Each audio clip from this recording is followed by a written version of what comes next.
learn about electrical charge and current. First of all, let's start off with the definition of charge. This is the amount of electricity travelling through a circuit, and it's measured in coulombs, which can be represented by a capital C.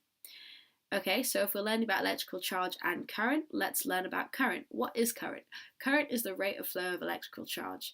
So if current is the rate of flow of electrical charge, and electrical charge is the amount of electricity travelling through the circuit, that must mean that charge is current times the time, because charge is just the rate of current, and the rate of current is something multiplied by the time. So that's where this equation comes from. Q is equal to IT. It's quite an important equation. You sort of use it in your you use it a lot in GCSE questions, so it's a good thing to sort of know how to use and represent. Over here I've done like a little chart of this is the symbol, this is the unit. So the symbol for charge is a Q, a capital Q, and the unit for charge, because charge is measured in coulombs, is a capital C, where the unit for current is an I, but current is measured in amps with an ammeter, so its unit is A. Time is time, and it's measured in seconds, and that's why the unit is seconds. Voltage is V, and its unit is measured in volts, and also potential difference is V, so because it's the same thing, voltage is potential difference. Okay, so over here we're going to learn about some key ingredients to an electrical circuit. This is things to note. Your exam questions tend to be given, tend to have either a source of energy, so your voltage / your potential difference. You have your conductive paths, which are your wires, and you have your load, so a device that uses the electricity. So these three things are the main components of an electric circuit. Okay, now we're going to move on to a little recap of Ohm's law. Hopefully you can see that V is equal to IR, where I and R and V are all related and they're all proportional to each other. So the greater the resistance, the smaller the current if the voltage stays the same. So by closing the voltage off, if this is constant, if I increase the current, the resistance has to decrease, but if for the voltage to stay the same. But if I increase the resistance, the current needs to go down. So I've done a little diagram here where if you're, I don't know if you can see that, that tiny little line there is supposed to represent your resistance, and these little dots represent the current flowing. So as the current is flowing and the resistance is tiny, a lot more current is going to pass. But if the resistance is really big, so you get a bigger line, fewer electrons will flow, therefore the current will be less for a given potential difference. Okay.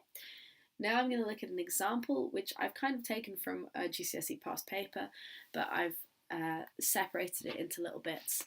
So here we have a series circuit. Don't worry if you don't remember what a series circuit is. In this example, we're just gonna say that in a series circuit, voltage is shared, and that is true. But don't stress if you don't remember that. So voltage is shared between these two components. If I wanted to calculate what the potential difference / the voltage is across X, given that the total voltage is 18 volts, the current is 2 amps, and the resistance is 3 ohms, how would I calculate it? Noting that voltage is shared in series.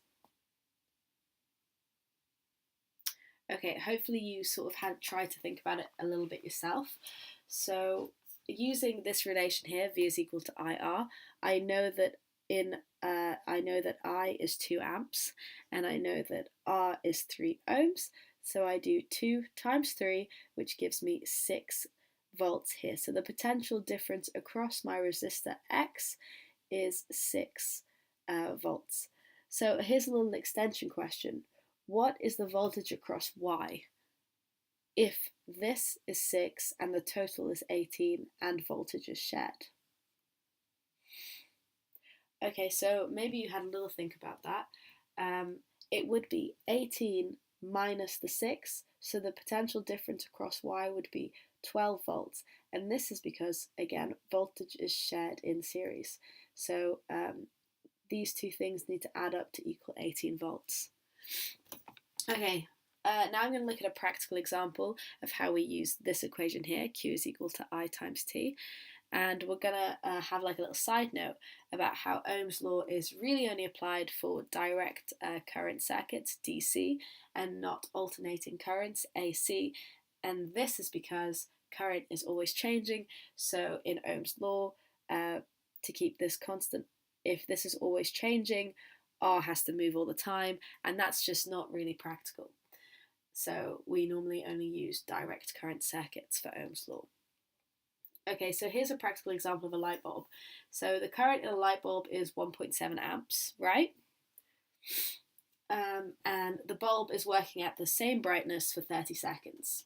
How would I calculate the charge? Have a go at it yourself. It's fairly easy. Remember to use this equation here. Okay, hopefully you would have done it. So I'm just going to type it into my calculator. 1.7 times 30. Because that's 1.7 times 30. I times T gives me Q. So that is 51. So that's 51 coulombs. So 51 coulombs for my charge. Hopefully that makes sense. If not, let me know in class. And thank you very much for watching my video. Bye!